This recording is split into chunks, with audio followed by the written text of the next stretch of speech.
Star talk ਵਿੱਚ ਤੁਹਾਡਾ ਸਵਾਗਤ ਹੈ ਜੀ। ਮੈਂ ਸਿਮਰਤ ਗਰੇਵਾਲ, ਮੇਰੇ ਵੱਲੋਂ ਆਪ ਸਭ ਨੂੰ ਸਤਿ ਸ੍ਰੀ ਅਕਾਲ।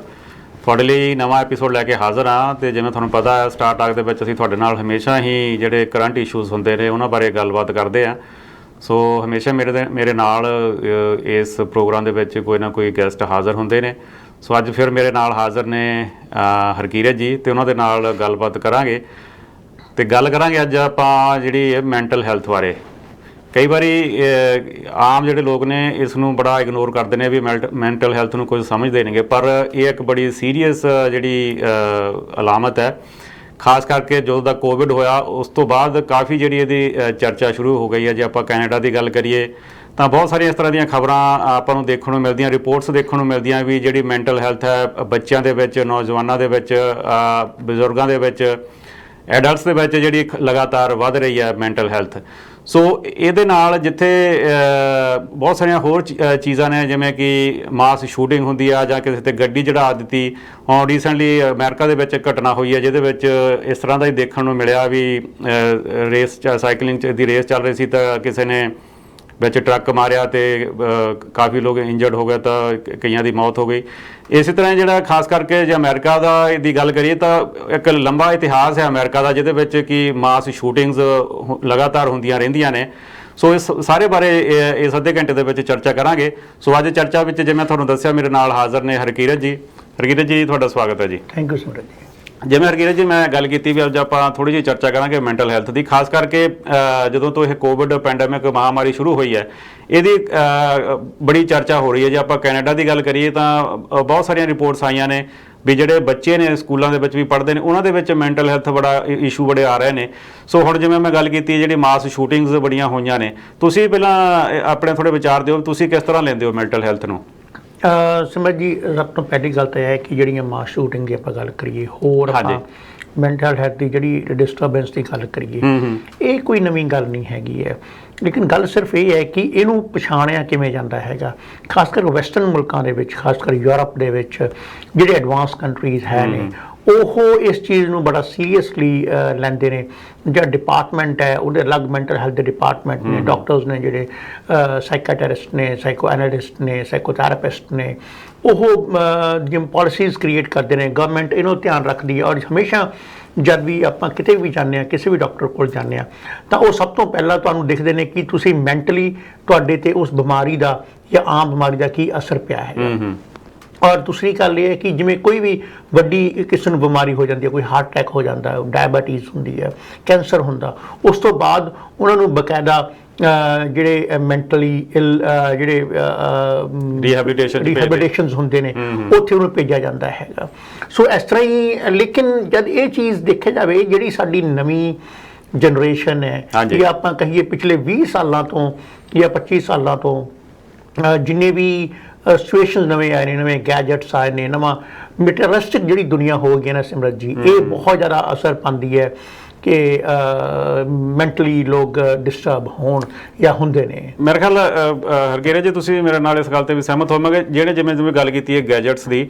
ਸੋ ਮੇਰੇ ਖਿਆਲ ਗੈਜਟਸ ਨੇ ਜਿਹੜਾ ਲੋਕਾਂ ਨੂੰ ਇੱਕ ਦੂਜੇ ਤੋਂ ਬੜਾ ਤੋੜ ਦਿੱਤਾ, ਨਿਖੇੜ ਦਿੱਤਾ, ਲੋਕ ਇਕੱਲੇ ਹੋ ਗਏ ਨੇ ਜਿਹਦੇ ਕਰਕੇ ਮੇਰੇ ਖਿਆਲ ਮੈਂਟਲ ਹੈਲਥ ਤੇ ਵੀ ਕਾਫੀ ਅਸਰ ਪੈਂਦਾ। ਬਿਲਕੁਲ ਸਿਮਰਤ ਜੀ, ਦੇਖੋ ਜਿਹੜੇ ਥਰਡ ਵਰਲਡ ਕੰਟਰੀ ਨੇ ਜਿਵੇਂ ਕਿ ਇੰਡੀਆ, ਪਾਕਿਸਤਾਨ, ਉੱਥੇ ਹੁਣ ਇਹ ਪ੍ਰੋਬਲਮਸ ਆਉਣੀਆਂ ਸ਼ੁਰੂ ਹੋਈਆਂ ਹੈ ਨੇ। ਕਿਉਂਕਿ ਇੱਕ ਜ਼ਮਾਨਾ ਹੁੰਦਾ ਸੀ ਜਦ ਜ਼ਮਾਨੇ ਦੇ ਵਿੱਚ ਗੈਜਟਸ ਨਹੀਂ ਹੁੰਦੇ ਸੀ ਔਰ ਇੱਕ ਪਰਿਵਾਰ ਜਿਹੜੇ ਹੁੰਦੇ ਸੀ ਉਹ ਇਕੱਠੇ ਰਹਿੰਦੇ ਹੁੰਦੇ ਸੀ ਜਾਂ ਇੱਕ ਕਮਿਊਨਿਟੀ ਇਕੱਠੀ ਰਹਿੰਦੇ ਹੁੰਦੇ ਸੀ। ਸੋ ਉਹਦੇ ਵਿੱਚ ਕੀ ਹੁੰਦਾ ਸੀ ਕਿ ਤੁਹਾਨੂੰ ਇੱਕ ਦੂਜੇ ਨਾਲ ਜਿਹੜਾ ਵਿਚਾਰ ਵਟਾਂਦਰਾ ਹੁੰਦਾ ਸੀ ਜਿਹਦੇ ਨਾਲ ਤੁਹਾਡੇ ਇਮੋਸ਼ਨਸ ਬਾਹਰ ਨਿਕਲ ਜਾਂਦੇ ਸੀ। ਸੋ ਤੁਹਾਨੂੰ ਇੱਕ ਫਾਲ ਅਪਨ ਕਰਨ ਵਾਸਤੇ ਲੋਕ ਹੁੰਦੇ ਸੀ, ਤੁਹਾਡੇ ਮਾਂ-ਬਾਪ, ਚਾਚੇ, ਤਾਏ, ਭੈਣ, ਭਤੀਜੇ, ਸਾਰੇ ਜਿਹੜੇ ਵੀ ਹੁੰਦੇ ਸੀ ਉਹ ਕਿਤੇ ਨਾ ਕਿਤੇ ਤਾਂ ਤੁਸੀਂ ਉਹਦੇ ਫਾਲ ਅਪਨ ਹੁੰਦੇ ਸੀ। ਜਿਹੜੀਆਂ ਤੁਹਾਡੀਆਂ ਪ੍ਰੋਬਲਮਸ ਹੁੰਦੀਆਂ ਸੀ ਉਹ ਤੁਸੀਂ ਸ਼ੇਅਰ ਕਰ ਸਕਦੇ ਹੁੰਦੇ ਸੀ ਔਰ ਤੁਹਾਡੀਆਂ ਨੀਡਸ ਵੀ ਜਿਹੜੀਆਂ ਹੁੰਦੀਆਂ ਸੀ ਉਹ ਘੱਟ ਹੁੰਦੀਆਂ ਸੀ। ਲੇਕਿਨ ਜਿਉਂ-ਜਿਉਂ ਹੁਣ ਜ਼ਮਾਨਾ ਅੱਗੇ ਐਡਵਾਂਸ ਹੋ ਰਿਹਾ ਹੈਗਾ, ਨਿਊਕਲੀਅਰ ਫੈਮਲੀਜ਼ ਜਿਹੜੀਆਂ ਹੈ ਨੇ ਉਹ ਆਉਂਦੀਆਂ ਨੇ। ਉਹ ਪੁਰਾਣਾ ਵਰਡ ਮੈਂ ਯੂਜ਼ ਕਰਾਂ, ਨਿਊਕਲੀਅਰ ਫੈਮਲੀਜ਼ ਤੋਂ 20 ਸਾਲ ਪਹਿਲਾਂ ਨਿਊਕਲੀਅਰ ਫੈਮਲੀਜ਼ ਹੋਣੀਆਂ ਸ਼ੁਰੂ ਹੋ ਗਈਆਂ ਸੀ। ਲੋਕ ਆਪਣੇ ਕੰਮਾਂ ਕਾਰਾਂ ਵਾਸਤੇ ਦੂਰ ਚਲੇ ਜਾਂਦੇ ਸੀ ਆਪਣੇ ਪਰਿਵਾਰ ਤੋਂ। ਸੋ ਉਹਦੇ ਵਿੱਚ ਕੀ ਹੁੰਦਾ ਸੀ, ਹੁਣ ਕੀ ਹੈ ਕਿ ਜਿਉਂ-ਜਿਉਂ ਅਸੀਂ ਮਟੀਰੀਅਲਿਸਟਿਕ ਹੁੰਦੇ ਹਾਂ, ਅਸੀਂ ਸੋਚਦੇ ਹਾਂ ਕਿ ਜਿਹੜਾ ਬੱਚਾ ਹੈ ਜਾਂ ਕੋਈ ਵੀ ਜਿਹੜਾ ਸਾਡਾ ਪਿਆਰਾ ਹੈ, ਅਸੀਂ ਉਹਨੂੰ ਇੱਕ ਚੀਜ਼ ਮਟੀਰੀਅਲਿਸਟਿਕਲੀ ਦੇ ਦਾਂਗੇ, ਕੋਈ ਚੀਜ਼ ਗੈਜਟ ਲੈ ਕੇ ਦੇ ਦਾਂਗੇ, ਉਹ ਖੁਸ਼ ਹੋ ਜਾਊਗਾ। ਉਹਦੀ ਖੁਸ਼ੀ ਜਿਹੜੀ ਆ ਉਹ ਉਸ ਚੀਜ਼ ਦੇ ਵਿੱਚ ਹੈ। ਸੋ ਲੇਕਿਨ ਆਪਾਂ ਦੇਖੀਏ ਧਿਆਨ ਦੇ ਨਾਲ ਤਾਂ ਅਸੀਂ ਉਹ ਚੀਜ਼ ਆਪਣੇ ਆਪ ਤੋਂ ਦੂਰ ਕਰ ਰਹੇ ਹਾਂ। ਸੋ ਉਹ ਇਹ ਸਾਰੀਆਂ ਚੀਜ਼ਾਂ ਜਿਹੜੀਆਂ ਬਹੁਤ ਚੀਜ਼ਾਂ ਜਿਹੜੀਆਂ ਹੈ ਨੇ ਉਹ ਮੈਟਰ ਕਰਦੀਆਂ ਨੇ, ਉਹ ਸਮ ਅਪ ਹੁੰਦੀਆਂ ਨੇ। ਤੇ ਸਮ ਅਪ ਹੋਣ ਤੋਂ ਬਾਅਦ ਫਿਰ ਜਿਹੜਾ ਸਭ ਤੋਂ ਵੱਡਾ ਬੂਸਟ ਕੀਤਾ ਗਿਆ ਮੈਂਟਲ ਹੈਲਥ ਦੀਆਂ ਪ੍ਰੋਬਲਮਸ ਦੇ ਵਿੱਚ, ਉਹ ਪੈਂਡੈਮਿਕ ਨੇ ਕੀਤਾ। ਕਿਉਂਕਿ ਸਾਨੂੰ ਅੰਦਰ ਰਹਿਣਾ ਪਿਆ ਤੇ ਹੁਣ ਸਾਨੂੰ ਸਮਝ ਆਉਂਦਾ ਹੈਗਾ ਕਿ ਜਦ ਅੱਜ ਤੋਂ ਜੇ ਮੈਂ ਗੱਲ ਜੋੜਾਂ, ਤੁਸੀਂ ਕਹੋਗੇ ਵੀ ਕਿੱਦਾਂ ਗੱਲ ਆਪਾਂ ਕਿੱਥੇ ਜੋੜ ਰਹੇ ਹਾਂ। ਜੇ ਆਪਾਂ ਗੱਲ ਕਰੀਏ ਕਿ ਜਿਹੜਾ ਬੈਟਰ ਹਾਫ ਆਫ ਦਾ ਜਿਹੜੀ ਸਾਡੀ ਵਰਲਡ ਹੈ, ਵੂਮਨਸ ਜਿਹਨੂੰ ਆਪਾਂ ਕਹਿੰਦੇ ਆ, ਉਹਨੂੰ ਅਸੀਂ ਸੈਂਕੜੇ ਸਾਲਾਂ ਤੋਂ ਅੰਦਰ ਬੰਦ ਕਰਕੇ ਰੱਖਿਆ ਹੋਇਆ ਹੈ। ਜੇ ਅਸੀਂ 1 ਸਾਲ ਦੇ ਵਿੱਚ ਇੰਨੇ ਫਰਸਟ੍ਰੇਟਡ ਹੋ ਗਏ ਆ ਕਿ ਸਾਨੂੰ ਉਹਨਾਂ ਦਾ ਕੀ ਹਾਲ ਹੁੰਦਾ ਹੋਏਗਾ। ਬਿਲਕੁਲ। ਸੋ ਇਹ ਗੱਲ ਵੀ ਸੋਚਣ ਵਾਲੀ, ਅਸੀਂ ਕਦੇ ਸੋਚਦੇ ਹੀ ਨਹੀਂ ਹੈਗੇ ਉਸ ਚੀਜ਼ ਵੱਲ ਕਦੇ ਵੀ। ਸੋ ਆਹ ਜਿਹੜੀ ਚੀਜ਼ ਮੈਂਟਲ ਹੈਲਥ ਦੀ, ਇਹਦੇ ਨਾਲ ਫਿਰ ਜਿਹੜੇ ਰਿਜ਼ਲਟਸ ਹੁੰਦੇ ਨੇ, ਜਿਹੜੇ ਸਿੱਟੇ ਹੁੰਦੇ ਨੇ, ਉਹ ਸਾਹਮਣੇ ਆਉਂਦੇ ਨੇ ਕਿ ਲੋਕ ਆਪਣੀ ਫਰਸਟ੍ਰੇਸ਼ਨ ਜਦ ਕੱਢਦੇ ਨੇ। ਜਿਵੇਂ ਤੁਸੀਂ US ਵਿੱਚ ਗੱਲ ਕੀਤੀ ਹੈ ਕਿ ਪਿਛਲੇ 20 ਦਿਨ ਦੇ ਵਿੱਚ ਹੀ ਘੱਟੋ ਘੱਟ 10 ਜਿਹੜੀਆਂ ਮਾਸ ਸ਼ੂਟਿੰਗਸ ਹੋਈਆਂ ਨੇ। ਸੋ ਉਹ ਕਿਤੇ ਨਾ ਕਿਤੇ ਇਹੀ ਚੀਜ਼ਾਂ ਨਜ਼ਰ ਆਉਂਦੀਆਂ ਨੇ ਸਿਮਰਨ। ਬਿਲਕੁਲ। ਜੇ ਆਪਾਂ ਹੁਣ ਕਿਉਂਕਿ ਜਿਵੇਂ ਪਹਿਲਾਂ ਵੀ ਗੱਲ ਕੀਤੀ ਸੀ ਵੀ ਅਮਰੀਕਾ ਦੇ ਵਿੱਚ ਬੜਾ ਲੰਬਾ ਇਤਿਹਾਸ ਹੈ ਜਿਹੜੀ ਮਾਸ ਸ਼ੂਟਿੰਗਸ ਦਾ, ਖਾਸ ਕਰਕੇ ਕਿਸੇ ਕੰਮ ਤੇ ਸ਼ੂਟਿੰਗ ਹੋ ਗਈ, ਮਾਲਸ ਦੇ ਵਿੱਚ ਸ਼ੂਟਿੰਗ ਹੋ ਗਈ, ਜਾਂ ਹੋਰ ਇਸ ਤਰ੍ਹਾਂ ਦੀ ਓਪਨ ਏਰੀਆ ਦੇ ਵਿੱਚ ਸ਼ੂਟਿੰਗ ਹੋ ਗਈ। ਇਹ ਬੜਾ ਆਮ ਹੀ ਉੱਥੇ ਆ। ਜਿਵੇਂ ਹੁਣ ਮੈਂ ਗੱਲ ਕੀਤੀ ਹੈ ਵੀ ਪਿਛਲੇ ਜਦੋਂ ਤੋਂ ਥੋੜ੍ਹੀਆਂ ਉੱਥੇ ਰਿਸਟ੍ਰਿਕਸ਼ਨ ਖੁੱਲੀਆਂ ਨੇ, ਸੋ 10 ਸ਼ੂਟਿੰਗਸ ਹੋ ਗਈਆਂ ਨੇ। ਤੇ ਇਹ ਕਿਹਾ ਜਾ ਰਿਹਾ, ਜਿਹੜੀ ਰਿਪੋਰਟ ਆਈ ਹੈ ਵੀ ਕਿਉਂਕਿ ਅਜੇ ਅੱਧਾ ਸਾਲ ਹੀ ਲੰਘਿਆ 2021 ਦਾ, ਤੇ ਤਕਰੀਬਨ 293 ਇਸ ਤਰ੍ਹਾਂ ਦੀਆਂ ਛੋਟੀਆਂ ਵੱਡੀਆਂ ਮਾਸ ਸ਼ੂਟਿੰਗਸ ਉੱਤੇ ਹੋ ਚੁੱਕੀਆਂ ਨੇ। ਤੇ ਜਿਹਦੇ ਵਿੱਚ ਕੁਝ ਸ਼ੂਟਿੰਗਸ ਪਿੱਛੇ ਹੋਈਆਂ ਸੀ, ਇੱਕ ਪੋਸਟਲ ਏਜੰਸੀ ਦੀ ਉਹਦੇ ਵਿੱਚ ਸ਼ੂਟਿੰਗ ਹੋਈ, ਜਿਹਦੇ ਵਿੱਚ ਆਪਣੇ ਵੀ ਕੁਝ ਆਪਣੇ ਭਾਈਚਾਰੇ ਦੇ ਵੀ ਕੁਝ ਲੋਕਾਂ ਦੀ ਜਿਹੜੀ ਮੌਤ ਹੋਈ ਸੀ। ਸੋ ਤੁਹਾਨੂੰ ਕੀ ਲੱਗਦਾ ਵੀ ਜਿਹੜਾ ਕਨੈਕਸ਼ਨ ਹੈ ਸਿੱਧਾ ਮੈਂਟਲ ਹੈਲਥ ਦੇ ਨਾਲ ਹੈ? ਬਿਲਕੁਲ ਜੀ, ਇਹ ਸਿੱਧਾ ਹੀ। ਔਰ ਇਹ ਅਸੀਂ ਇਹਨੂੰ ਬਸ ਇੱਕ ਗੱਲ ਹੈ ਕਿ ਮੇਨ ਕਿ ਅਸੀਂ ਇਹਨੂੰ ਸਮਝਦੇ ਕਿੱਦਾਂ, ਅਸੀਂ ਇਹਨੂੰ ਰਿਕਗਨਾਈਜ਼ ਕਿਵੇਂ ਕਰਦੇ ਹਾਂ। ਕਿਉਂਕਿ ਬੈਕ ਹੋਮ ਤਾਂ ਇਹਨੂੰ ਰਿਕਗਨਾਈਜ਼ ਹੀ ਨਹੀਂ ਕਰਦੇ ਹੈ ਕਿ ਮੈਂਟਲ ਹੈਲਥ ਦੀ ਕੋਈ ਪ੍ਰੋਬਲਮ ਹੁੰਦੀ ਹੈ। ਹਾਂਜੀ। ਕਿਉਂਕਿ ਉਹ ਸਮਝਦੇ ਨੇ ਕੋਈ ਗੱਲ ਨਹੀਂ ਹੈ, ਹੋ ਜਾਊਗਾ, ਥੋੜੇ ਦਿਨ ਬਾਅਦ ਠੀਕ ਹੋ ਜਾਣੇ ਨੇ ਆਪਣੇ ਆਪੇ। ਲੇਕਿਨ ਗੱਲ ਇਹ ਹੈ ਕਿ ਹੁਣ ਉੱਥੇ ਖਾਸ ਕਰਕੇ ਜਿਹੜੇ ਮੈਟਰੋਪੋਲੀਟਨ ਸਿਟੀਜ਼ ਹੈ ਨੇ, ਉਹਨਾਂ ਵਿੱਚ ਬੱਚਿਆਂ ਵਿੱਚ ਖਾਸ ਕਰਕੇ ਇਹ ਪ੍ਰੋਬਲਮ ਜਿਹੜੀ ਹੈ ਬਹੁਤ ਜ਼ਿਆਦਾ ਵੱਧ ਰਹੀ ਹੈਗੀ ਹੈ। ਔਰ ਦੂਸਰੀ ਗੱਲ ਹੈ ਕਿ ਸਾਨੂੰ ਉਹਨੂੰ ਪਿਨ ਪੁਆਇੰਟ ਕਰਨਾ, ਲੇਕਿਨ ਹਜੇ ਵੀ ਉੱਥੇ ਉਹ ਪਿਨ ਪੁਆਇੰਟ ਕਰਕੇ ਉਹ 'ਤੇ ਕੰਮ ਕਰਨਾ ਬਾਕੀ ਹੈ ਹਜੇ। ਇਹ ਕੰਟਰੀ ਵਿੱਚ ਤਾਂ ਜਿਹੜੇ ਹੈ ਨੇ, ਅਸੀਂ ਉਹਨੂੰ ਪਿਨ ਪੁਆਇੰਟ ਵੀ ਕਰਨ ਦੀ ਕੋਸ਼ਿਸ਼ ਕਰਦੇ ਨੇ, ਫਿਰ ਉਹਦੇ ਰੀਜ਼ਨਸ ਲੱਭ ਕੇ ਉਹਨਾਂ ਨੂੰ ਉਹਦੇ 'ਤੇ ਕੰਮ ਕਰਨਾ ਕਿਹਾ ਜਾਂਦਾ ਕਿ ਡਾਕਟਰ ਦੀਆਂ ਇੰਸਟਰਕਸ਼ਨਸ ਹੁੰਦੀਆਂ ਨੇ। ਔਰ ਉਹਦੇ 'ਤੇ ਲੋਕ ਵਾਕਈ ਉਹਨੂੰ ਬੜਾ ਸੀਰੀਅਸਲੀ ਲੈਂਦੇ ਨੇ ਕਿ ਠੀਕ ਹੈ ਜੀ, ਜੇ ਕਿਸੇ ਨੂੰ ਇਹ ਪ੍ਰੋਬਲਮ ਹੈ ਤਾਂ ਉਹਨੂੰ ਬਕਾਇਦਾ ਦਵਾਈ ਦਿੱਤੀ ਜਾਵੇ, ਉਹਦੇ ਸਪੈਸ਼ਲ ਉਹਨੂੰ ਥੈਰੇਪੀਜ਼ ਦਿੱਤੀਆਂ ਜਾਣ। OCD ਹੋ ਜਾਂਦੀ ਹੈ, ਕੁਝ ਹੋਰ ਹੋ ਜਾਂਦੀਆਂ ਨੇ, ਇਹ ਚੀਜ਼ਾਂ ਜਿਹੜੀਆਂ ਹੁੰਦੀਆਂ ਨੇ, ਉਹ ਇੱਕ ਸਟਾਰਟਿੰਗ ਹੁੰਦੀ ਹੈ। ਫਿਰ ਜਿਹਦੇ 'ਤੇ ਅੱਗੇ ਜਾ ਕੇ ਇਹ ਆਪਾਂ ਇਹ ਕਰੀਏ ਸਮਝ, ਜਿਹੜੇ ਵੀ ਫੈਨਾਟਿਕਸ ਹੁੰਦੇ ਨੇ ਫਿਰ ਉੱਥੇ ਵਲਨਰੇਬਲ ਹੋ ਜਾਂਦੇ ਨੇ, ਜਿਹੜੇ ਖਾਸ ਕਰ ਟੀਨੇਜਰ ਨੇ। ਕਿਉਂਕਿ ਉਹਨਾਂ ਨੂੰ ਕੋਈ ਵੀ ਪਿਆਰ ਭਰੀ ਗੱਲ ਕਰ ਲੈਂਦਾ, ਉਹਨਾਂ ਨਾਲ ਕੋਈ ਪਿਆਰ ਦਾ ਵਤੀਰਾ ਕਰ ਲੈਂਦਾ ਹੈ ਤਾਂ ਉਸ ਵਾਰ ਉਹ ਝੁਕ ਜਾਂਦੇ ਨੇ। ਉਸ ਟਾਈਮ ਉਹਨਾਂ ਦਾ ਜਿਹੜਾ ਮਨ ਹੁੰਦਾ ਉਹ ਬੜਾ ਸੌਫਟ ਹੁੰਦਾ, ਔਰ ਉਹ ਕਿਤੇ ਵੀ ਕਿਸੇ ਵੀ ਇੱਕ ਡਾਇਰੈਕਸ਼ਨ ਵਿੱਚ ਜਾ ਸਕਦੇ ਨੇ, ਕਿਸੇ ਵੀ ਡਾਇਰੈਕਸ਼ਨ ਵਿੱਚ ਉਹਨੂੰ ਲੈ ਕੇ ਜਾਇਆ ਜਾ ਸਕਦਾ। ਤੁਸੀਂ ਹੁਣੇ ਗੱਲ ਕੀਤੀ ਹੈ ਵੀ ਜਿਹੜੇ ਟੀਨੇਜਰ, ਹੁਣ ਜਿਹੜੇ ਖਾਸ ਕਰਕੇ ਆਪਾਂ ਕੈਨੇਡਾ ਦੀ ਗੱਲ ਕਰੀਏ ਕਿ ਵੈਸੇ ਤਾਂ ਕੈਨੇਡਾ ਦੇ ਵਿੱਚ ਇਸ ਤਰ੍ਹਾਂ ਦੀਆਂ ਜਿਹੜੀਆਂ ਮਾਸ ਖਾਸ ਕਰਕੇ ਸ਼ੂਟਿੰਗਸ ਬਹੁਤ ਘੱਟ ਦੇਖਣ ਨੂੰ ਮਿਲਦੀਆਂ ਨੇ। ਕੁਝ ਸਾਲ ਪਹਿਲਾਂ ਮੌਂਟਰੀਅਲ ਦੇ ਵਿੱਚ ਇੱਕ ਯੂਨੀਵਰਸਿਟੀ ਦੇ ਵਿੱਚ ਇਸੇ ਤਰ੍ਹਾਂ ਦੀ ਸ਼ੂਟਿੰਗ ਹੋਈ ਸੀ, ਜਿਹਦੇ ਵਿੱਚ ਕਿ ਆਪਣੇ ਭਾਈਚਾਰੇ ਦਾ ਇੱਕ ਬੱਚਾ ਸ਼ਾਮਲ ਸੀਗਾ ਤੇ ਉਹਨੇ ਆਟੋਮੈਟਿਕ ਗਨ ਦੇ ਨਾਲ ਜਿਹੜਾ ਯੂਨੀਵਰਸਿਟੀ ਦੇ ਵਿੱਚ ਜਾ ਕੇ ਸ਼ੂਟਿੰਗ ਕੀਤੀ ਸੀ। ਸੋ ਉਹਦੇ ਵਿੱਚ ਵੀ ਇਹੀ ਕਿਹਾ ਜਾ ਰਿਹਾ ਸੀਗਾ ਵੀ ਕਿ ਉਹ ਬੱਚਾ ਜਿਹੜਾ ਸੀ ਇਕੱਲਾ ਹੀ ਰਹਿੰਦਾ ਸੀਗਾ, ਤੇ ਜਿਵੇਂ ਤੁਸੀਂ ਗੱਲ ਕੀਤੀ ਆ ਗੇਮਸ ਜਾਂ ਹੋਰ ਮੂਵੀਜ਼ ਤੋਂ ਬੜਾ ਉਹ ਫੈਸੀਨੇਟਡ ਸੀਗਾ। ਉਹਨਾਂ ਨੂੰ ਦੇਖ ਕੇ ਉਹ ਸੋਚਦਾ ਸੀਗਾ ਵੀ ਮੈਂ ਵੀ ਇਸ ਤਰ੍ਹਾਂ ਦੀ ਕੁਝ ਗੱਲ ਕਰਾਂ, ਤੇ ਅਲਟੀਮੇਟਲੀ ਉਹਨੇ ਉਹ ਘਟਨਾ ਨੂੰ ਅੰਜਾਮ ਦਿੱਤਾ। ਇਸੇ ਤਰ੍ਹਾਂ ਜਿਹੜੀ ਹੁਣ ਆਪਣੇ ਖਾਸ ਕਰ ਖੈਰ ਇਹਨੂੰ ਤਾਂ ਹੁਣ ਟੈਰਰਿਜ਼ਮ ਦੇ ਨਾਲ ਜੋੜਿਆ ਜਾ ਰਿਹਾ, ਜਿਹੜੀ ਲੰਡਨ ਦੇ ਵਿੱਚ ਰੀਸੈਂਟਲੀ ਘਟਨਾ ਵਾਪਰੀ ਹੈ। ਪਰ ਕਿਤੇ ਨਾ ਕਿਤੇ ਜਿਹੜੇ ਬੱਚਿਆਂ ਦੇ ਵਿੱਚ ਹੁੰਦਾ ਉਹ ਕਿਤੇ ਨਾ ਕਿਤੇ ਮੈਂਟਲੀ ਡਿਸਟਰਬ ਹੁੰਦੇ ਨੇ, ਤਾਂ ਹੀ ਇਸ ਤਰ੍ਹਾਂ ਦੀ ਜਿਹੜੀ ਘਟਨਾ ਹੁੰਦੀ ਹੈ। ਦੇਖੋ ਸਿਮਰ ਜੀ, ਕੱਲ ਮੈਂ ਹੋਰ ਤੁਹਾਨੂੰ ਜ਼ਰੂਰ ਕਹਿਣੀ ਚਾਹਾਂਗਾ ਕਿ ਇਹ ਇਕੱਲਾ ਬੱਚਿਆਂ ਦੇ ਵਿੱਚ ਹੀ ਫੈਨੋਮੇਨਾ ਨਹੀਂ ਹੁੰਦਾ ਹੈਗਾ। ਆਫਟਰ ਜਿਹੜੇ ਏਜ ਨੇ, ਜਿਹੜੇ ਬਜ਼ੁਰਗ ਨੇ, ਉਹਨਾਂ 'ਚ ਇੰਨਾ ਜ਼ਿਆਦਾ ਇਹ ਫੈਨੋਮੇਨਾ ਹੈ ਕਿ ਮੈਂਟਲੀ ਉਹ ਡਿਸਟਰਬ ਰਹਿੰਦੇ ਨੇ, ਬਿਕੋਜ਼ ਉਹਨਾਂ ਨੂੰ ਕਿਤੇ ਰਿਗਰੈਟਸ ਹੁੰਦੇ ਨੇ, ਕੋਈ ਕਮੀਆਂ ਹੁੰਦੀਆਂ ਨੇ, ਪਰਿਵਾਰ ਦੇ ਵਿੱਚ ਬਹੁਤ ਸਾਰੀਆਂ ਇਹੋ ਜਿਹੀਆਂ ਗੱਲਾਂ ਹੁੰਦੀਆਂ ਨੇ।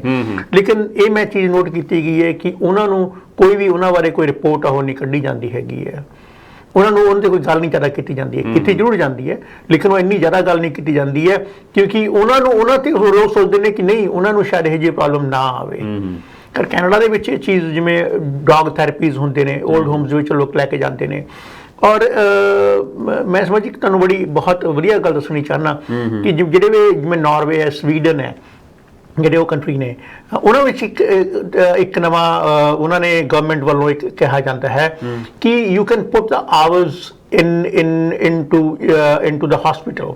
ਜਿਵੇਂ ਕਿ ਜੇ ਤੁਸੀਂ ਅੱਜ ਹਰ ਵੀਕਲੀ 4 ਘੰਟੇ 2-3 ਘੰਟੇ ਜਾ ਕੇ ਬਜ਼ੁਰਗਾਂ ਦੀ ਸੇਵਾ ਕਰਦੇ ਹੋ, ਸੋ ਉਹ ਤੁਹਾਡੇ ਜਾਂ ਤੁਸੀਂ ਕੱਲ੍ਹ ਨੂੰ ਤੁਹਾਨੂੰ ਏਜ ਹੋਏਗੀ, ਤੁਸੀਂ ਉਸ ਸਟੇਜ 'ਤੇ ਪਹੁੰਚੋਗੇ ਤਾਂ ਤੁਸੀਂ ਆਵਰਸ ਕਲੈਕਟ ਹੋਣਗੇ ਤੇ ਤੁਹਾਨੂੰ ਵੀ ਕੋਈ ਆ ਕੇ ਤੁਹਾਡੇ ਨਾਲ ਗੱਲਬਾਤ ਕਰੇਗਾ, ਸੇਵਾ ਕਰੇਗਾ। ਬਹੁਤ ਵੱਡੀ ਇਹ ਉਹਨਾਂ ਦੀ ਗਵਰਨਮੈਂਟ ਦਾ ਜਿਹੜਾ ਉਪਰਾਲਾ ਹੈ ਕਿ ਜੇ ਅੱਜ ਉਹ ਜਿਹੜਾ ਕਨੈਕਸ਼ਨ ਹੁੰਦਾ ਕਿ ਬੱਚੇ ਨੂੰ ਇੱਕ ਪਤਾ ਲੱਗਦਾ ਹੈ ਕਿ ਉਸ ਸਟੇਜ ਦੇ ਉੱਪਰ ਕੀ ਹੁੰਦਾ ਹੈ, ਕੀ ਮੈਂਟਲ ਸਿਚੁਏਸ਼ਨ ਹੁੰਦੀ ਹੈ।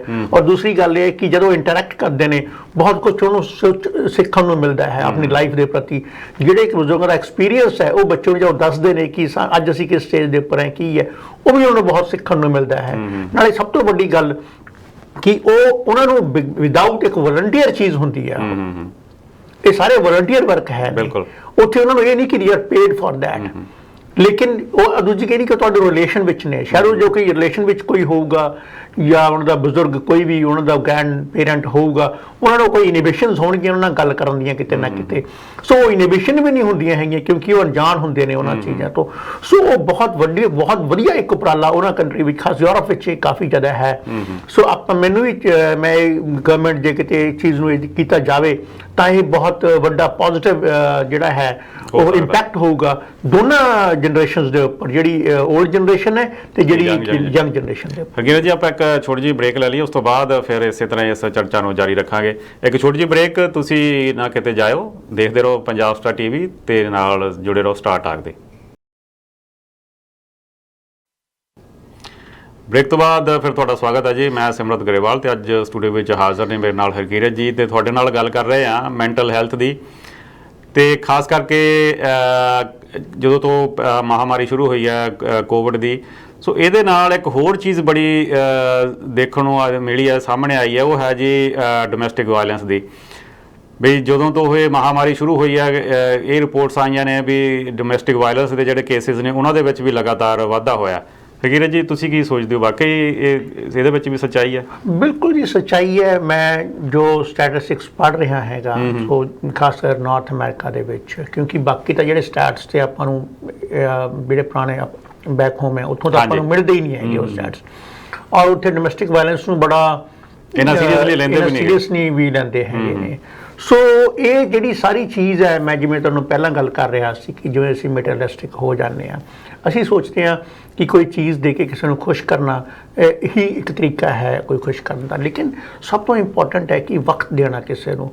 ਔਰ ਵਕਤ ਜਿਹੜਾ ਸਭ ਤੋਂ ਇੰਪੋਰਟੈਂਟ ਹੈ, ਉਹ ਦੇਖੋ ਇੱਕ ਸਮਝੀ ਮੈਂ ਦੱਸਾਂ ਕਿ ਜਿਹੜੀ ਸਭ ਤੋਂ ਸਸਤੀ ਔਰ ਸਭ ਤੋਂ ਮਹਿੰਗੀ ਚੀਜ਼ ਇੱਕੋ ਟਾਈਮ ਤੇ ਜਿਹੜੀ ਚੀਜ਼ ਹੈ ਉਹ ਸਾਡਾ ਵਕਤ ਹੈ। ਬਿਲਕੁਲ ਅਸੀਂ ਉਹ ਵਕਤ ਨੂੰ ਕਦੇ ਵੀ ਮਾਪ ਨਹੀਂ ਸਕਦੇ ਹੈਗੇ। ਉਹਦਾ ਜੋ ਦਾ ਪ੍ਰਾਈਸ ਹੈ ਉਸ ਚੀਜ਼ ਨੂੰ ਕਦੇ ਵੀ ਆਪਾਂ ਐਸਟੀਮੇਟ ਨਹੀਂ ਕਰ ਸਕਦੇ ਹੈਗੇ ਕਿ ਉਹ ਕਿੰਨਾ ਸਸਤਾ ਔਰ ਕਿੰਨਾ ਮਹਿੰਗਾ ਹੈਗਾ। ਸੋ ਲੇਕਿਨ ਜਿਹੜਾ ਆਪਾਂ ਵਕਤ ਦੀ ਗੱਲ ਕਰਦੇ ਹਾਂ, ਹੁਣ ਜਿੰਨੇ ਵੀ ਜਦ ਪੈਂਡੈਮਿਕ ਸ਼ੁਰੂ ਹੋਇਆ ਤਾਂ ਲੋਕ ਮੋਸਟਲੀ ਵਰਕ ਫਰਮ ਹੋਮ ਸ਼ੁਰੂ ਹੋਏ। ਔਰ ਖਾਸ ਕਰਕੇ ਜਦ ਜਿਹੜੇ ਕਪਲ ਸੀ, ਜਿਹੜੇ ਯੰਗ ਕਪਲ ਸੀ, ਉਹਨਾਂ ਵਿੱਚ ਇਹ ਦੇਖਣ ਨੂੰ ਜਿਹੜਾ ਉਹਨਾਂ ਦਾ ਜਿਹੜਾ ਕਰੈਕਟਰਿਸਟਿਕਸ ਹੈ ਜਿਹੜੇ ਉਹ ਚੇਂਜਸ ਹੋਏ, ਜਿਹੜਾ ਟ੍ਰੈਂਡ ਚੇਂਜ ਹੋਇਆ।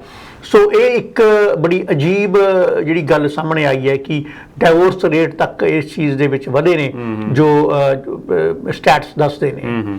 ਸੋ ਜਦ ਆਪਾਂ ਇੱਕੋ ਹੀ ਬੰਦੇ ਦੇ ਨਾਲ ਸਾਰਾ ਟਾਈਮ ਆਪਾਂ ਬਿਤਾਉਂਦੇ ਹਾਂ ਤਾਂ ਉਸ ਕਿਤੇ ਸਾਨੂੰ ਜਿਹੜੀਆਂ ਉਹਦੀ ਕਮੀਆਂ ਹੁੰਦੀਆਂ, ਜਿਹੜਾ ਬੰਦਾ ਆਪਾਂ ਇੱਕ ਦੂਜੇ ਨੂੰ ਲੁਕੋ ਕੇ ਰੱਖਦੇ ਹੈਗੇ ਆ, ਉਹ ਸਾਹਮਣੇ ਆਉਣੀਆਂ ਸ਼ੁਰੂ ਹੋ ਜਾਂਦੀਆਂ ਨੇ। ਔਰ ਤੁਹਾਡਾ ਖੁਦ, ਕਿਉਂਕਿ ਜਿਹੜਾ ਇਨਸਾਨ ਹੈ ਨਾ ਸਿਮਰਤ ਜੀ, ਉਹ ਜ਼ਿੰਦਗੀ 'ਚ ਹਮੇਸ਼ਾ ਚੇਂਜ ਭਾਲਦਾ, ਨਵੀਂ ਚੀਜ਼, ਨਵਾਂ ਉਹ ਚੀਜ਼ ਭਾਲਦਾ, ਨਵਾਂ ਦਿਨ, ਨਵਾਂ ਕੋਈ ਵੀ ਜਿਹੜੀ ਚੀਜ਼ ਹੈ ਉਹ ਥੋੜ੍ਹੇ ਦਿਨ ਬਾਅਦ ਉਹ ਟੈਕਨੀਕਲੀ ਬੋਰ ਹੋ ਜਾਂਦਾ ਉਸ ਚੀਜ਼ ਤੋਂ। ਲੇਕਿਨ ਤਾਂ ਹੀ ਉਹ ਕਹਿੰਦੇ ਨੇ ਕਿ ਤੁਹਾਡੇ ਰਿਲੇਸ਼ਨਸ਼ਿਪ ਨੂੰ ਜਿਹੜੇ ਹੈ ਨੇ ਉਹਨਾਂ ਨੂੰ ਨਵਾਂ ਕਰਨ ਵਾਸਤੇ, ਉਹਨਾਂ ਨੂੰ ਹਰ ਰੋਜ਼ ਨਵਾਂ ਜਿੰਦਾ ਰੱਖਣ ਵਾਸਤੇ ਤੁਹਾਨੂੰ ਨਵੀਆਂ ਡਾਕਟਰਸ ਤੋਂ ਸਲਾਹ ਲੈਣੀ ਜ਼ਰੂਰ ਚਾਹੀਦੀ ਹੈ।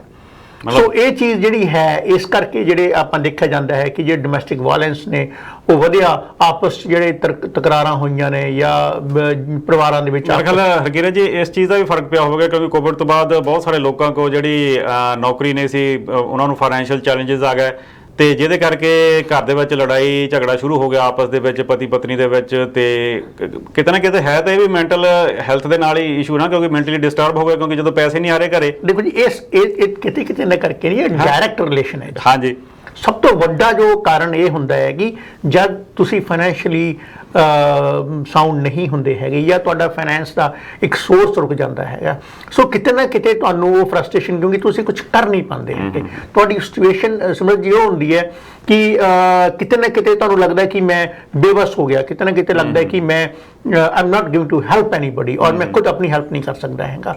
ਉੱਥੇ ਤੁਹਾਨੂੰ ਅਲੱਗ-ਅਲੱਗ ਫਿਰ ਉਹੀ ਗੱਲ ਆਉਂਦੀ ਹੈ ਕਿ ਉੱਥੇ ਤੁਹਾਨੂੰ ਕਿਸੇ ਸਲਾਹ ਲੈਣੀ ਬਹੁਤ ਇੰਪੋਰਟੈਂਟ ਹੋ ਜਾਂਦਾ ਕਿ ਆਪਾਂ ਕਿੱਦਾਂ ਨੂੰ ਸਲਾਹ ਲਈਏ। ਗਵਰਨਮੈਂਟ ਦੀ ਏਜੰਸੀਜ਼ ਹੈ ਨੇ, ਉਹ ਖਾਸ ਕਰਕੇ ਕੈਨੇਡਾ ਦੇ ਵਿੱਚ ਜਿਹੜੀਆਂ ਹੈ ਨੇ, ਉਹ ਤੁਹਾਨੂੰ ਹੈਲਪ ਆਊਟ ਕਰਨ ਨੂੰ ਤਿਆਰ ਬੈਠੀਆਂ ਨੇ, ਔਰ ਜ਼ਰੂਰ ਉਹਨੂੰ ਆਪਣੇ ਆਪ ਤੱਕ ਨਾ ਰੱਖੋ, ਔਰ ਆਪਣੀ ਕਮਿਊਨਿਟੀ ਦੀ ਜੇ ਤੁਹਾਨੂੰ ਕੋਈ ਇਹੋ ਜਿਹਾ ਹੈ ਤਾਂ ਜ਼ਰੂਰ ਉੱਥੇ ਉਹਨਾਂ ਨੂੰ ਰੀਚ ਕਰੋ ਔਰ ਤੁਹਾਨੂੰ ਹੈਲਪ ਕਰੋ। ਦੇਖੋ ਜੀ, ਆਪਣੇ ਕਮਿਊਨਿਟੀ ਤੇ ਕਿੱਡੀ ਵੱਡੀ ਆਪਣੀ ਜਾਣੀ ਪਛਾਣੀ ਸੰਸਥਾ ਹੈ ਆਪਣੀ ਜਿਹੜੀ Punjabi health community health services.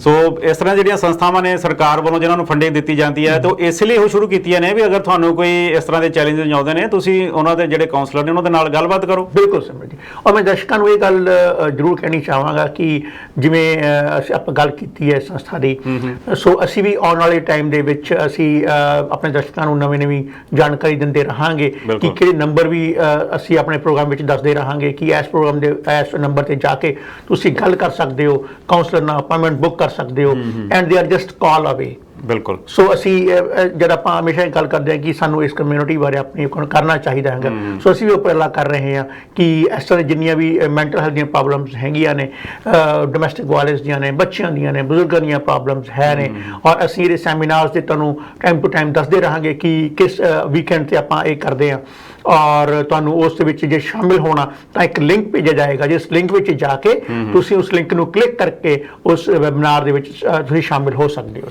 ਬਿਲਕੁਲ ਹਰਕੀਰਤ ਜੀ, ਇੱਕ ਗੱਲ ਬੜੀ ਦੇਖਣ ਨੂੰ ਮਿਲਦੀ ਹੈ, ਜਿਹੜੀ ਆਪਣਾ ਭਾਈਚਾਰਾ ਹੈ ਉਹ ਖਾਸ ਕਰਕੇ ਜਿਹੜਾ ਡੋਮੈਸਟਿਕ ਇਸ਼ੂਜ਼ ਹੋਏ, ਮੈਂਟਲ ਹੈਲਥ ਹੋਏ, ਇਸ ਤਰ੍ਹਾਂ ਜਿਹੜੇ ਸੋਸ਼ਲ ਇਸ਼ੂਜ਼ ਨੇ, ਉਹਨਾਂ ਨੂੰ ਬੜਾ ਆਪਣੇ ਅੰਦਰ ਹੀ ਦੱਬ ਕੇ ਰੱਖਦੇ ਨੇ। ਉਹ ਚਾਹੁੰਦੇ ਨਹੀਂ ਵੀ ਲੋਕ ਦੂਸਰੇ ਨੂੰ ਇਸ ਦਾ ਪਤਾ ਲੱਗੇ, ਸਾਡਾ ਮਖੌਲ ਉਡਾਇਆ ਜਾਵੇ। ਪਰ ਮੇਰੇ ਖਿਆਲ ਜਦੋਂ ਤੁਸੀਂ ਇਸ ਤਰ੍ਹਾਂ ਦੀਆਂ ਚੀਜ਼ਾਂ ਨੂੰ ਦੱਬ ਕੇ ਰੱਖਦੇ ਹੋ, ਉਹ ਸਮਾਂ ਉਹਦੇ ਆਉਣ ਵਾਲੇ ਸਮੇਂ ਦੇ ਵਿੱਚ ਗੰਭੀਰ ਸਿੱਟੇ ਨਿਕਲਦੇ ਨੇ। ਮੇਰਾ ਖਿਆਲ ਇਹਨਾਂ ਨੂੰ ਕਿਸੇ ਦੇ ਨਾਲ ਸਲਾਹ ਕਰਨੀ ਜ਼ਰੂਰ ਚਾਹੀਦੀ ਹੈ। ਸਿਮਰਤ ਜੀ, ਇਹ ਤਾਂ ਦੇਖੋ ਸਾਡਾ ਪੁਰਾਣਾ ਸਾਡੀ ਕਮਿਊਨਿਟੀ ਦਾ ਜਾਂ ਦੇਖਿਆ ਜਾਵੇ ਪੁਰਾਣਾ ਹੈ ਕਿ ਤਰੀਕਾ ਹੈ ਇਸ ਚੀਜ਼ ਨੂੰ ਕਿ ਜਦ ਤੱਕ ਉਹ ਤੁਹਾਡੇ ਸਿਰ ਦੇ ਉੱਪਰੋਂ ਪਾਣੀ ਨਹੀਂ ਨਿਕਲ ਜਾਂਦਾ ਨਾ, ਜਦ ਤੱਕ ਉਹ ਜਸਟ ਬ੍ਰਸ਼ ਦਾ ਡਰਟ ਅੰਡਰ ਦਾ ਕਾਰਪੇਟ, ਉਹ ਜ਼ਰੂਰ ਕਰਦੇ ਨੇ ਇਹ ਚੀਜ਼, ਉਹਨੂੰ ਇਗਨੋਰ ਕਰੀ ਜਾਣਗੇ ਜਦ ਤੱਕ ਉਹ ਤੁਹਾਨੂੰ ਉਹਦਾ ਇਲਾਜ ਜਿਹੜਾ ਲੱਭਣ ਦੀ ਨੌਬਤ ਨਹੀਂ ਆਉਂਦੀ ਜਾਂ ਤੁਸੀਂ ਉਸ ਪਾਣੀ ਸੇ ਤੋਂ ਨਿਕਲ ਜਾਂਦਾ ਹੈ। ਔਰ ਫਿਰ ਅਸੀਂ ਉਸ ਜਦੋਂ ਉਹ ਚੀਜ਼ ਬੜੀ ਗੰਭੀਰ ਮਤਲਬ ਉਹਦਾ ਤਿਆਰ ਕਰ ਲੈਂਦੀ ਹੈ ਸਿਚੁਏਸ਼ਨ।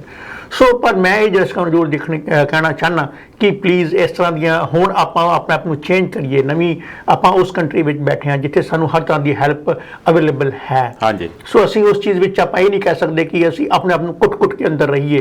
ਅਸੀਂ ਉਹ ਗੱਲ ਕਰ ਸਕਦੇ ਹਾਂ, ਔਰ ਜਿਹੜੀ ਤੁਹਾਡੀਆਂ ਉਹ ਕੌਨਫੀਡੈਂਸ਼ੀਅਲਿਟੀ ਹੈ ਉਹ ਜ਼ਰੂਰ ਰੱਖੀ ਜਾਏਗੀ। ਉਸ ਚੀਜ਼ ਜਿਹੜੇ ਇਸ ਫੀਲਡ ਵਿੱਚ ਕੰਮ ਕਰ ਰਹੇ ਨੇ, ਜਿਹੜੇ ਵਲੰਟੀਅਰਸ ਹੈਗੇ ਨੇ, ਜਿਹੜੇ ਸਾਈਕੋਐਨਲਿਸਟ ਹੈ ਨੇ, ਉਹ ਤੁਹਾਡੀਆਂ ਜਿਹੜੀਆਂ ਪ੍ਰਾਈਵੇਸੀ ਨੂੰ ਉਹ ਬਹੁਤ ਧਿਆਨ ਰੱਖਦੇ ਹੋਏ ਉਹ ਸਾਰੇ ਤੁਹਾਡੇ ਨਾਲ ਗੱਲ ਕਰਦੇ ਨੇ ਉਸ ਚੀਜ਼ ਦਾ। ਸੋ ਜਿਹੜੀ ਖਾਸ ਕਰਕੇ ਸਾਡੇ ਬਜ਼ੁਰਗਾਂ ਦੀ ਕੰਡੀਸ਼ਨ ਹੈ ਜਾਂ ਜਿੰਨੀਆਂ ਵੀ ਮੈਂਟਲ ਹੈਲਥ ਦੀਆਂ ਇਹ ਪ੍ਰੋਬਲਮਸ ਆਉਂਦੀਆਂ ਨੇ, ਸੋ ਜ਼ਰੂਰ ਉਹਨੂੰ ਆਪਣੇ ਆਪ ਤੱਕ ਨਾ ਰੱਖੋ, ਤੁਸੀਂ ਗੱਲ ਕਰੋ। ਔਰ ਜਿਹੜੀਆਂ ਇਹ ਸੰਸਥਾ ਨੇ ਜਾਂ ਆਪਣੇ ਤੁਹਾਡੇ ਘਰ ਦੇ ਵਿੱਚ ਹੀ ਕੋਈ ਇਹੋ ਜਿਹਾ ਜਿਹੜਾ ਤੁਸੀਂ ਕੌਨਫੀਡੈਂਟ ਰੱਖਦੇ ਹੋ, ਜੀ ਤੁਸੀਂ ਕੌਨਫੀਡੈਂਸ ਹੋ ਸਕਦੇ ਹੋ ਕਿ ਠੀਕ ਹੈ ਮੈਂ ਇਸਨੂੰ ਜੇ ਗੱਲ ਦੱਸਾਂਗਾ ਤਾਂ ਮੈਨੂੰ ਇਹ ਸਹੀ ਸਲਾਹ ਦਊਗਾ।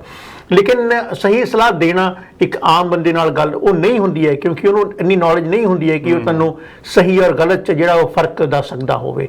ਸੋ ਕਿਸੇ ਪ੍ਰੋਫੈਸ਼ਨਲ ਦੇ ਕੋਲ ਜਾਂ ਜਿਹੜੇ ਵਲੰਟੀਅਰ ਸੰਸਥਾਵਾਂ ਕੋਲ ਹੀ ਜਾਣਾ ਸਭ ਤੋਂ ਬਿਹਤਰ ਇਹ ਹੋ ਸਕਦਾ ਹੈ ਸਿਮਰਨ ਜੀ। ਖਾਸ ਕਰਕੇ ਕਿਉਂਕਿ ਹਰਕੀਰਤ ਜੀ ਹੁਣ ਬਹੁਤ ਸਾਰੇ ਲੋਕਾਂ ਲਈ ਬੜਾ ਔਖਾ ਸਮਾਂ ਇਹ ਲੰਘ ਰਿਹਾ ਮਹਾਮਾਰੀ, ਕਿਉਂਕਿ ਹੁਣ ਵੈਕਸੀਨੇਸ਼ਨ ਲੱਗ ਰਹੀ ਹੈ ਤੇ ਸਰਕਾਰਾਂ ਵੀ ਕਹਿ ਰਹੀਆਂ ਨੇ ਵੀ ਹੁਣ ਰੀਓਪਨਿੰਗ ਹੋ ਰਹੀ ਹੈ, ਬਿਜ਼ਨਸ ਦੁਆਰਾ ਸ਼ੁਰੂ ਹੋ ਜਾਣਾ ਹੈ, ਹੋ ਸਕਦਾ ਆਉਣ ਵਾਲੇ ਸਮੇਂ ਦੇ ਵਿੱਚ ਲੋਕਾਂ ਨੂੰ ਜਿਹੜੇ ਬੇਰੁਜ਼ਗਾਰ ਨੇ ਉਹਨਾਂ ਨੂੰ ਨੌਕਰੀਆਂ ਮਿਲ ਜਾਣ, ਪਰ ਬੜਾ ਔਖਾ ਸਮਾਂ ਲੋਕਾਂ ਲਈ ਹੈ। ਸੋ ਜਿਵੇਂ ਤੁਸੀਂ ਗੱਲ ਕੀਤੀ ਹੈ, ਜਿਹੜੀ ਜੇ ਅਗਰ ਤੁਹਾਨੂੰ ਵੀ ਇਸ ਤਰ੍ਹਾਂ ਦੀ ਕੋਈ ਮੈਂਟਲ ਇਸ਼ੂ ਦਾ ਕੋਈ ਮੈਂਟਲ ਹੈਲਥ ਦਾ ਕੋਈ ਇਸ਼ੂ ਹੈ ਤਾਂ ਤੁਸੀਂ ਜ਼ਰੂਰ ਕਿਸੇ ਨਾ ਕਿਸੇ ਦੇ ਨਾਲ ਉਹਦੀ ਸਲਾਹ ਕਰੋ। ਜੋ ਤੁਸੀਂ ਵੈਸੇ ਹੀ ਆਪਾਂ ਜਦੋਂ ਕਹਿੰਦੇ ਵੀ ਜਦੋਂ ਆਪਾਂ ਆਪਣਾ ਦੁੱਖ ਕਿਸੇ ਦੇ ਨਾਲ ਵੰਡਦੇ ਹਾਂ ਤਾਂ ਉਹ ਦੁੱਖ ਅੱਧਾ ਰਹਿ ਜਾਂਦਾ। ਬਿਲਕੁਲ ਜੀ। ਤੇ ਕਿਤੇ ਨਾ ਕਿਤੇ ਫਿਰ ਉਸ ਚੀਜ਼ ਦਾ ਤੁਹਾਨੂੰ ਇਲਾਜ ਵੀ ਮਿਲਦਾ ਹੈ।